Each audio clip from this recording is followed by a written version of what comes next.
Sedap ya.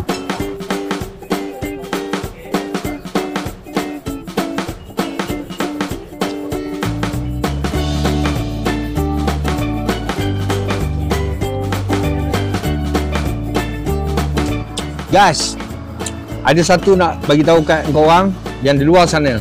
Okey. Sambal ni bukan sambal hitam. Sambal ni bukan sambal belacan. Sambal ni bukan sambal gepuk. Bukan sambal apa-apa sambal lah. Sambal ni adalah sambal tok hitam. Padu guys. Memang sedap. Kalau cinta tapi gagal makan-makan sedap.